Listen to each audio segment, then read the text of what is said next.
Hello students, आज हम लोग फिर 12th के एक नए वीडियो के साथ एक दूसरे से मिलते हैं। आज हम लोगों ने जो सबसे इम्पॉर्टेंट टॉपिक डिसाइड किया है वो है हम लोगों का elementary row transformation. Elementary row transformation students आपके बोर्ड एग्जाम का 6 मार्क्स का क्वेश्चन होता है और ये इतना इम्पॉर्टेंट टॉपिक है क्योंकि इससे एक कंपटीशन का एक क्वेश्चन होता है रैंक ऑफ मैट्रिक्स। क्या होता है? Rank of matrix. इसमें आपके एनसीईआरटी की कौन सी एक्सरसाइज लगती है? तो इसमें आपके एनसीईआरटी की एक्सरसाइज 3.4। अब आप देखिए यहाँ पर आपके एनसीईआरटी की कौन सी एक्सरसाइज 3.4। अब इस 3.4 में 2 ऑर्डर और 3 ऑर्डर के आपके क्वेश्चन हैं। आप अगर इस कॉन्सेप्ट को पूरी तरह समझ लेते हैं तो आप अपने 6 मार्क्स के क्वेश्चन को कंफर्म करते हैं। अब इसका नाम सबसे पहले हम लोग क्लियर करते हैं। यहां पर आता है एलिमेंट्री, फिर रो और फिर ट्रांसफॉर्मेशन। तो आप ये सोचेंगे कि सर इससे हम लोग निकालते क्या है? इससे हम लोग 2 कॉन्सेप्ट की चीजों को निकालते हैं। जरा ध्यान दीजिएगा, अगर किसी मैट्रिक्स में उस मैट्रिक्स के इनवर्स का प्रोडक्ट है या किसी इनवर्स में उस मैट्रिक्स का हम प्रोडक्ट करें तो रिजल्ट में हमारे पास क्या निकल के आता है? आइडेंटिटी। क्या निकल के आता है? आइडेंटिटी। ये एक बात हुई। अब अगर हमारे पास, अब इसका जरा कंक्लूजन समझिएगा, अगर राइट हैंड साइड में हमारे पास आइडेंटिटी आया या लेफ्ट हैंड साइड में, अब ये आई इधर भी लिखा हो सकता है, जैसे I equal to A inverse A या A इनवर्स, इससे कोई फर्क नहीं पड़ता है। यानी किसी मैट्रिक्स में उसके इनवर्स का प्रोडक्ट करने पर हमेशा क्या मिलेगा? हम लोगों को हमेशा क्या मिलेगा? हम लोगों को हमेशा एलिमेंट्री वो इनवर्स ऑफ मैट्रिक्स मिलेगा। क्या मिलेगा स्टूडेंट्स? इनवर्स ऑफ मैट्रिक्स मिलेगा। तो यहां से हम लोग आगे बढ़ते हैं। अगर इनवर्स ऑफ मैट्रिक्स की बात करेंगे हम तो क्या करेंगे? हम लोग इनवर्स ऑफ मैट्रिक्स की अगर बात आगे बढ़ाते हैं तो एक बात हमें और जानना होगा। क्या? हमें यह जानना होगा कि अगर किसी मैट्रिक्स में हम आइडेंटिटी का प्रोडक्ट करें या आइडेंटिटी में किसी मैट्रिक्स का प्रोडक्ट करें तो हमें क्या मिलता है? वही मैट्रिक्स मिलता है। अब आप एक किसी मैट्रिक्स को अगर आपने लिखा तो आप ये जानते हैं कि इस तरीके से जो हम लोग हॉरिजॉन्टल वे में लिखते हैं ये हमारा क्या कहलाता है? R1, R2 और R3। तो हम लोग इसका नाम एलिमेंट्री रो ट्रांसफॉर्मेशन क्यों करते हैं? इसलिए क्योंकि यहां पर हम लोग रो वाइज एडिशन करेंगे या सब्ट्रैक्शन करेंगे। अब हमारी एक बात को आप अपने दिमाग में बैठा लीजिए। क्या? ये बात आपको एकदम दिलो दिमाग में बैठा लेनी है कि आपको आइडेंटिटी मिलना चाहिए। क्या मिलना चाहिए? Identity by addition, subtraction, multiplication और डिवीजन ऑफ करस्पॉन्डिंग रोज। आप ये कॉलम वाइज भी किया जाता है लेकिन कॉलम वाइज हम लोग के कोर्स में नहीं है। हम कभी आपको कॉलम वाइज भी डिस्कशन में बता देंगे, लेकिन आज हमारा पूरा का पूरा कंसंट्रेशन एलिमेंट्री रो ट्रांसफॉर्मेशन के क्वेश्चनों को लगाने पर है और जिसमें हम एक्सरसाइज एनसीईआरटी की एक्सरसाइज 3.4 के कुछ क्वेश्चन सेलेक्ट करके उसका डिस्कशन करेंगे और इस उम्मीद से करेंगे कि आप हमारी वीडियो को A to Z पूरा का पूरा देखेंगे, कंसंट्रेट होके देखेंगे और उसके बाद आप इस एक्सरसाइज को कंप्लीट करेंगे। यहाँ पर जो 6 मार्क्स के क्वेश्चन आते हैं वो 3x3 ऑर्डर के मैट्रिक्स के आते हैं। किस ऑर्डर के मैट्रिक्स के आते हैं? 3x3 ऑर्डर के मैट्रिक्स का आता है। तो चलिए आज हम लोग एलिमेंट्री रो ट्रांसफॉर्मेशन में बात करते हैं। जरा स्टूडेंट ये ध्यान दीजिएगा, यहां पे जो बात होगी वो कौन सी बात होगी? Column wise C1, C2 and C3। लेकिन हम लोग कॉलम वाइज कुछ नहीं करने वाले हैं। हम लोग आज जो भी प्रैक्टिस करेंगे वो एलिमेंट्री रो ट्रांसफॉर्मेशन मतलब रो वाइज ही मैनेज करेंगे। तो चलिए आप यहां पे एक क्वेश्चन है एक्सरसाइज 3.4। देखिए एक्सरसाइज, अब हमारी बातों को एक एक करके ध्यान से सुनिएगा, बार बार सुनिएगा और उसके बाद आप इस वीडियो को रिपीट करके बार बार देखिए और अगर आपने ये समझ लिया तो आपके ये 6 मार्क्स के क्वेश्चन हम आपको कंफर्म करते हैं कि आप केवल 6 to 7 स्टेप में ये 6 नंबर आप अपना कंफर्म कर लेंगे और 6 नंबर बेटा कम नहीं होता है आउट ऑफ 80 मार्क्स। तो चलिए देखिए यहाँ पर एक्सरसाइज 3.4। एक्सरसाइज 3.4 में हम लोगों ने एक क्वेश्चन सेलेक्ट किया। क्या? Capital A is equal to 1 -1 1 -1 और 2 और 3।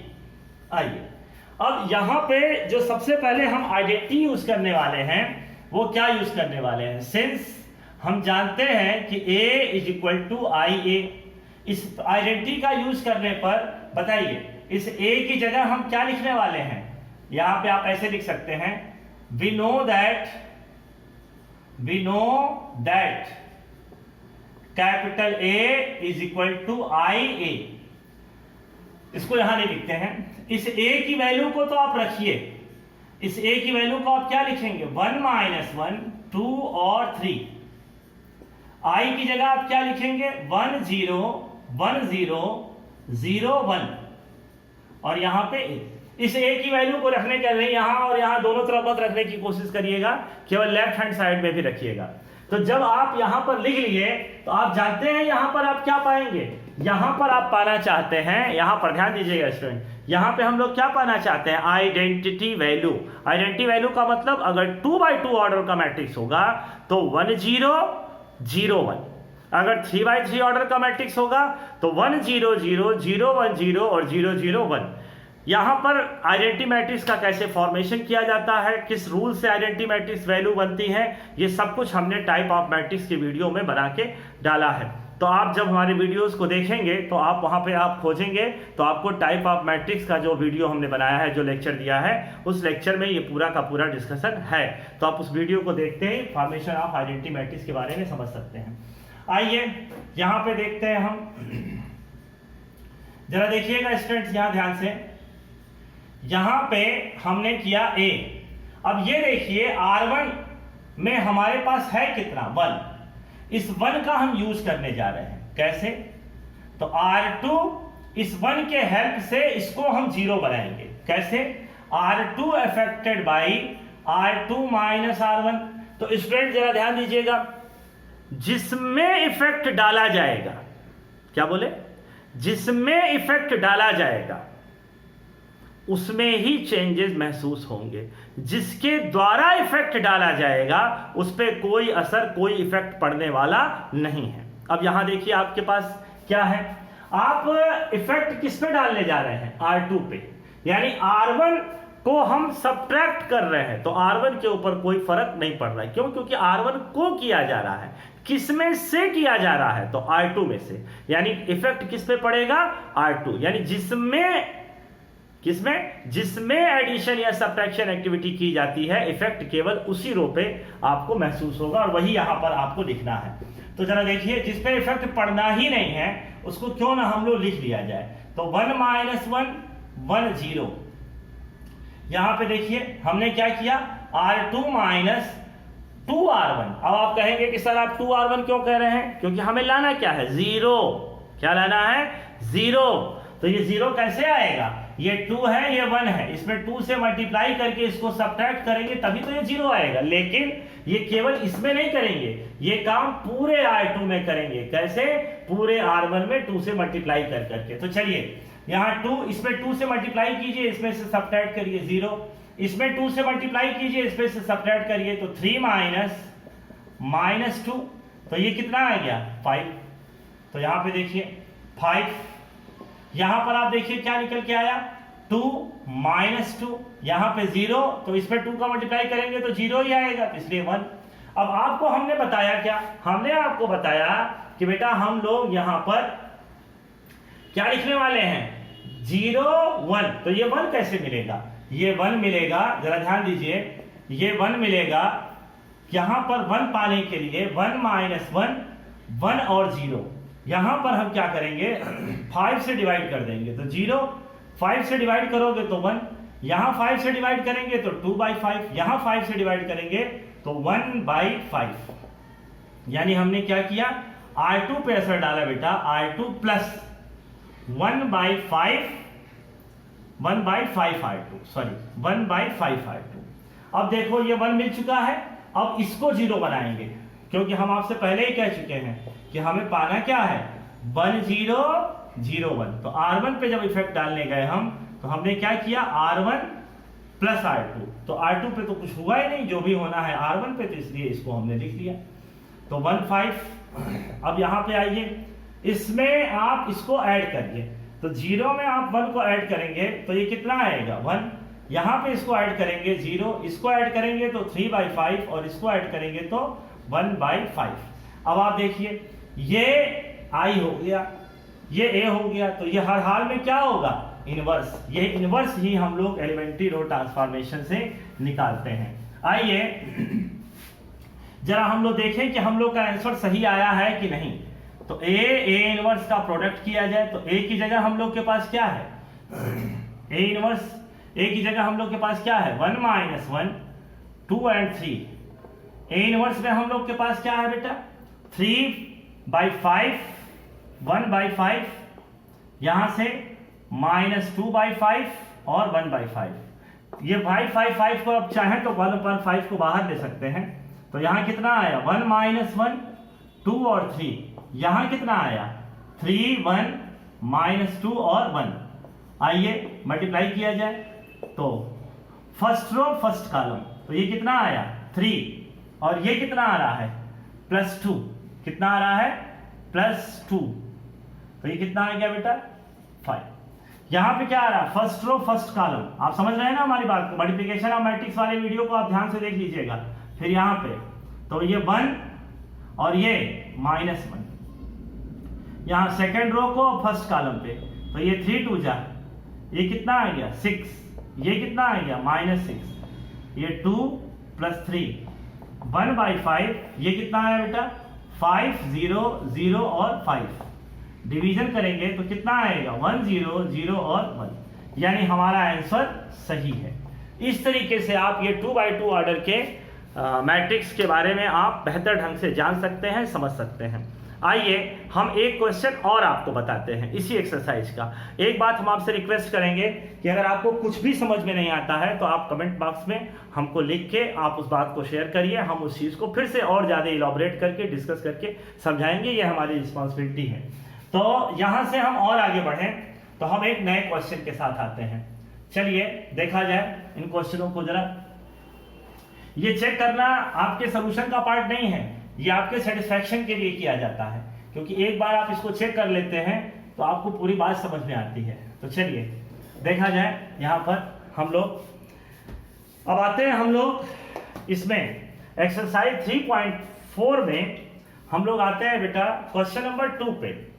क्वेश्चन नंबर 2 आइए देखा जाए, हम लोग कौन सी आइडेंटिटी प्रयोग करने वाले हैं A सिंस क्वेश्चन नंबर 2 के लिए। तो A की वैल्यू हम लोग के पास कितनी है 2 1 1 1।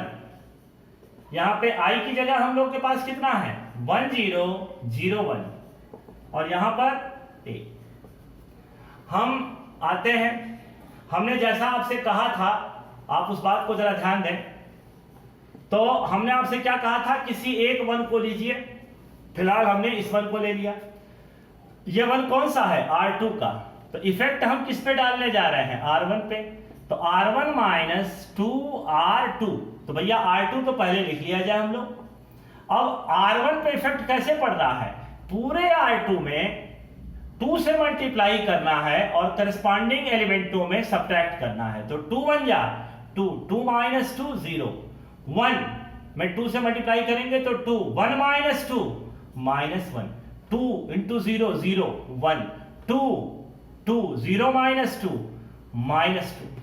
आइए यहां पर अब आपको 0 1 मिल गया है, इस -1 के हेल्प से इसको 0 बनाते हैं, यानी 0 बनाना ही हमारा मेन ध्येय है। ध्यान दीजिएगा बेटा, क्योंकि कुल मिला जुला के हमको करना क्या है आइडेंटिटी। तो इसको तो हम फर्क पड़ने से रहा, इसको ऐसे लिख दिया। अब हम किस पे असर डालने जा रहे हैं बाबू R2 + R1। तो जरा देखिए 1 में इसको ऐड करिए तो 1, इसको ऐड करिए तो यहाँ 0, इसको ऐड करिए तो यहाँ 1 और इसको ऐड कर दीजिए तो यहाँ -1। अब इन दोनों को इंटरचेंज कर दिया जाए, तो इन दोनों को इंटरचेंज करेंगे तो हम लोग के पास कितना आएगा R1 becomes R2, R1 को R2 बनाना है और R2 को R1 बनाना है। तो चलिए देखा जाए तो 1 0 ये पूरा R1 बन जाएगा, तो 1 -1 ये पूरा नीचे आ जाएगा 0 -1 1 और -2। अब इसमें माइनस से मल्टीप्लाई कर दीजिए तो 1 0, यहां पे देखिए 1 माइनस 1, इस पूरे में 0 1 माइनस 1 और 2, यहां पे a, तो ये i और ये कितना आ जाएगा a इनवर्स a, यानी यहां पे हम लोग के पास a इनवर्स इक्वल टू कितना निकल के आया बेटा 1 माइनस 1 और 2। अब आपको हमने जो बताया है यही आप पैटर्न अपनाएं, ये कोई जरूरी नहीं है। जरूरी ये है कि आपको लेफ्ट साइड में इस अप्रोच का यूज करके आपको लेफ्ट साइड में क्या पाना है 1 0 0 1। कब? जब 2 by 2 ऑर्डर का मैट्रिक्स होगा। आइए इसी पैटर्न का यूज करके हम लोग एक 3 by 3 ऑर्डर के मैट्रिक्स के क्वेश्चन को भी सॉल्व करने की कोशिश करते हैं। हम उम्मीद करते हैं कि ये बात आपको बेहतर ढंग से समझ में आ गई होगी। अगर इन केस आपको समझ में नहीं आई है तो हमारा आपसे बार बार रिक्वेस्ट है कि आप हमको कमेंट बॉक्स के थ्रू अपने प्रॉब्लम्स को या अपने स्टेप्स में जहां आपको दिक्कत होती है या जिस प्रकार से हमारे समझाने में कोई आपको प्रॉब्लम होती है तो आप हमसे जरूर शेयर करें। तो यहां से आगे बढ़ते हैं। आइए देखा जाए यहां पर क्या आता है 3 by 3 ऑर्डर का। थोड़ा सा 3 by 3 ऑर्डर के लिए हम लोग को सफिशिएंट प्लेस चाहिए, इसलिए हमने जो स्टेटमेंट स्टार्ट में लिखा था उसको हमने मिटा दिया। चलिए क्वेश्चन नंबर 16। क्वेश्चन नंबर 16 कहता है ए आई ए। चलिए ए की वैल्यू में हम लोग के पास क्या है 1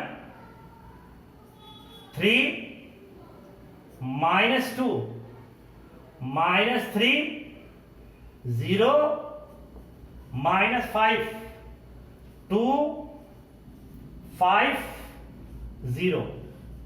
आते हैं यहां पे आई की जगह 1 0 0 0 1 0 और 0 0 1 को इधर का भी यूज करना होगा, इसलिए जो सॉल्विंग स्टेप है वो हम इसके नीचे लिखेंगे। बेटा जरा ध्यान से आप लोग इस क्वेश्चन को देखिएगा।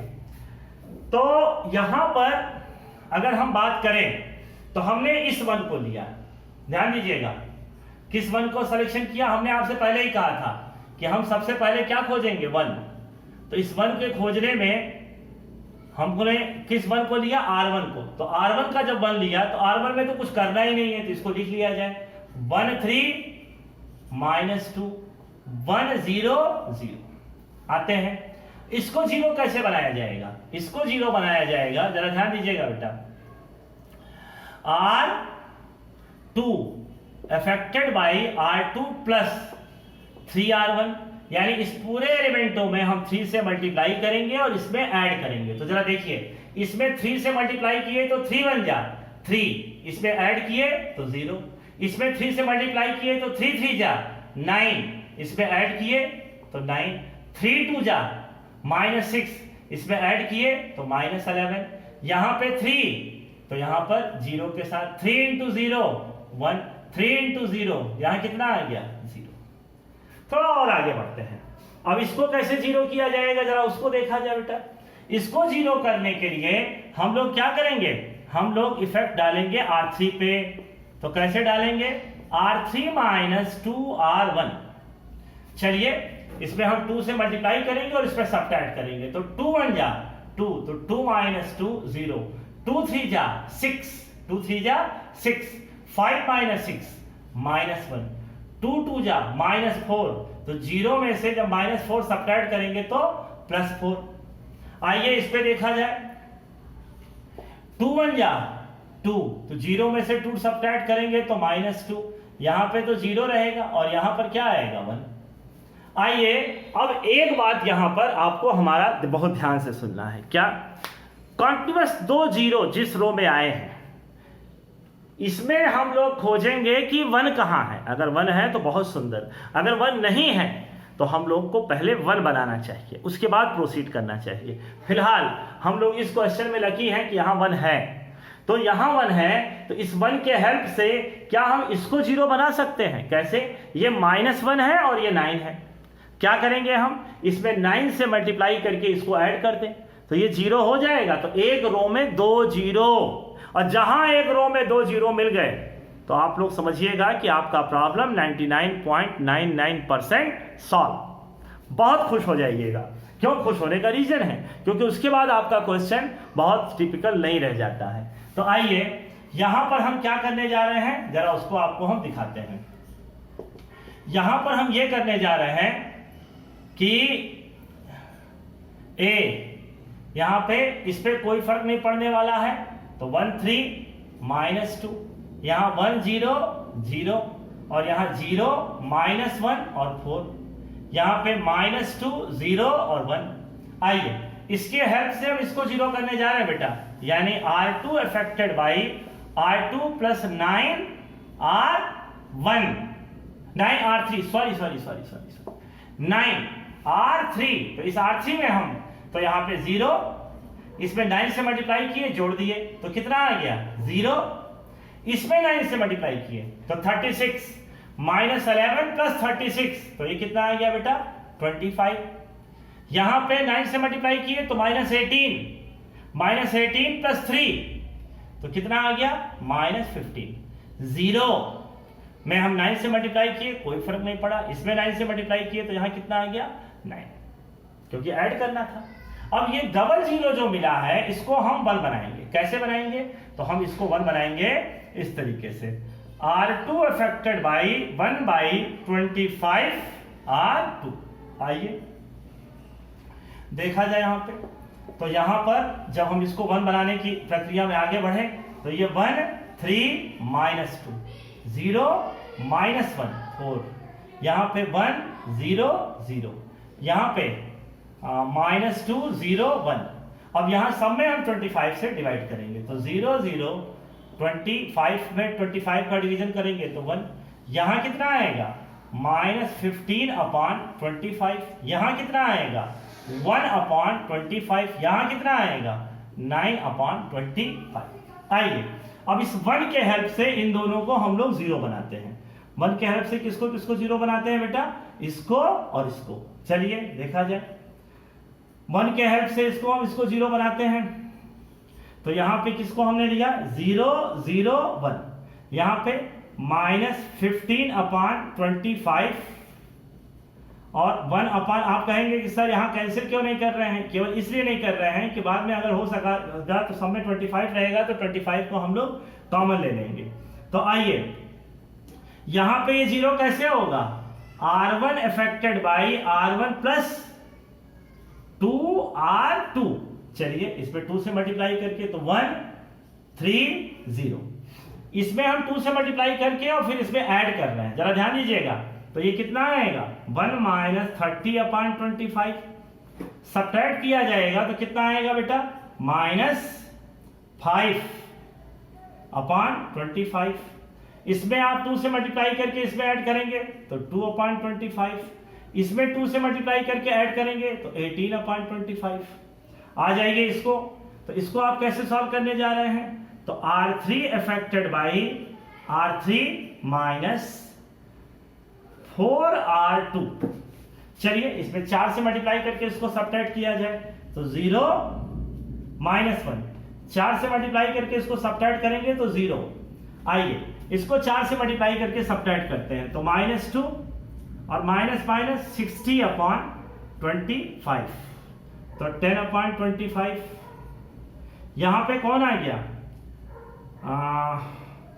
इसमें हम 4 से मल्टीप्लाई करके इसको सब्ट्रैक्ट करते हैं तो -4/25, इसमें हम 4 से मल्टीप्लाई करके सब्ट्रैक्ट करते हैं तो 36/25, ये यहां जाएगा तो 25 -36 अपान कितना आया 25, तो यानी -11/25।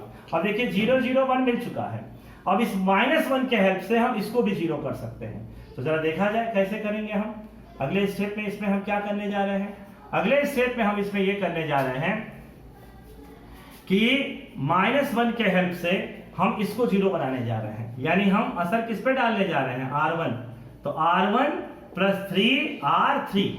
तो बेटा R2 और R3 तो ऐसे लिख डालो, -15/25, 1/25, 9/25, यहाँ पे 0 -1 0, यहाँ पे 10/25, यहाँ पे -4/25 और -11/25। अब देखिए इसमें हम 3 से मल्टीप्लाई करके जब इसमें ऐड करेंगे तो 100, 3 से मल्टीप्लाई करके इसमें ऐड करेंगे तो ये 30, तो -5/25 प्लस 3 से मल्टीप्लाई किए तो 30/25 यानी 25/25 यानी 25/25। 3 से मल्टीप्लाई करके इसमें ऐड करेंगे तो कितना आएगा, ये -12 + 2, तो -12 + 2 तो कितना आएगा -10/25। यहां देखिए इसमें सॉरी यहां पर हम 2 का मल्टीप्लिकेशन किस में कर रहे हैं, 3 से मल्टीप्लाई करके ऐड इसमें कर रहे हैं ना, तो 30 तो ये 25/25, इसमें 3 से करेंगे तो -12 + 2, हाँ ठीक है, तो ये कितना आएगा -10/25। इसमें 3 से मल्टीप्लाई करेंगे तो कितना आएगा, ये -33 + 18/25। तो देखिए 13 में से 8 जाएगा तो कितना आएगा 5, और ये तो -15/25, -15/25। अब देखिए 1 0 0 0 0 1 और 0, लेकिन ये कहाँ होना चाहिए, ऊपर होना चाहिए। तो इसके लिए क्या करेंगे हम, इसके लिए हम R1 और R2 में इंटरचेंज करेंगे, यानी R2 को किसकी जगह, R3 की जगह, और R3 को किसकी जगह, R1 की जगह। तो यहाँ पर R2 और R3 का जब इंटरचेंज करेंगे बेटा तो 1 0 0 और इसको ऊपर ले आएंगे और लगे हाथ -1 से मल्टीप्लाई भी कर दीजिएगा, R2 अफेक्टेड बाई -1 R2। तो जब माइनस से इसमें मल्टीप्लाई किया जाएगा तो ये 0 1 0 और ये क्या हो जाएगा, ये तो अनअफेक्टेड रहेगा, तो 25/25 -10/25 और ये -15/25 और यहाँ पे ये कितना निकल के आएगा, यहाँ पे आप 0, ये पूरा नीचे आ जाएगा, तो -15/25, यहाँ से कितना निकल के आएगा, ये 1/25 और ये कितना आएगा 9/25। अब जरा यहां देखिए जब इसमें माइनस से हम लोग मल्टीप्लिकेशन करेंगे तो ये क्या हो जाएगा -10/25, ये क्या हो जाएगा 4/25 और ये क्या हो जाएगा 11/25। अब आप जरा ध्यान दीजिए यहाँ पर ये 11 4 9 ये नहीं कट रहा है, इसलिए A इनवर्स की वैल्यू जब हम लिखेंगे तो 25 को कॉमन ले लें, तो 25 को, यही A इनवर्स है बेटा हम लोग का। तो जब ये A इनवर्स है 25 को कॉमन लेने के बाद हम लोग के पास बचा क्या, हम लोग के पास यहाँ बचा 25 -10 -15 -10 15 माइनस यहाँ 4 यहाँ 11 यहाँ पे 1 और यहाँ पे 9। इस तरीके से आप 3/3 ऑर्डर का, अब ये 6 मार्क्स का क्वेश्चन क्यों पूछा जाता है, सेम वही प्रोसेस जो 2/2 में हम लोगों ने अप्लाई किया, सेम वही प्रोसेस हम लोग 3/3 में भी अप्लाई कर रहे हैं। लेकिन 3/3 में कितने कंसंट्रेशन और एक्यूरेसी की ज़रूरत है ये आप लोग को महसूस हो गया होगा, तो इसलिए आप इस पर प्रैक्टिस करिए। आपको अगर किसी भी तरह की कोई प्रॉब्लम होती है तो आप हमसे ज़रूर शेयर करिए, क्योंकि हम किसी भी कॉन्सेप्ट को और ज़्यादा इलॉबरेट करके और प्रैक्टिस क्वेश्चनों के साथ आपको हम डिस्कस करा देंगे, जिससे कि आपका वो कॉन्सेप्ट, वो टॉपिक पूरी तरह से आपके लिए तैयार हो जाए और आप उस चीज़ की या उस टॉपिक की स्कोरिंग को अपने बोर्ड एग्जाम में या किसी कॉम्पिटिटिव एग्जाम में अप्लाई करके यूज़ कर पाए और अपने बेनिफिट में आप उसको ले पाए। आपने हमारे साथ इस पूरे वीडियो को बहुत ध्यान से देखा, इसके लिए आपका बहुत बहुत धन्यवाद। और आपसे एक रिक्वेस्ट है कि अगर कोई भी पर्सन ऐसा है जिसमें आपको लगता है कि उसको बताने से या उसको इस वीडियो को देखने से उससे फ़ायदा होगा, तो आप उसे ज़रूर बताइए। क्योंकि ये चीज़ जितने लोगों तक पहुंचेगा उतने लोगों तक ही हम लोग ज्ञान का दीपक जलाएंगे। आप हमारे वीडियो को देखिए, इसके लिए आपको फिर से बहुत बहुत धन्यवाद। Thank you very much.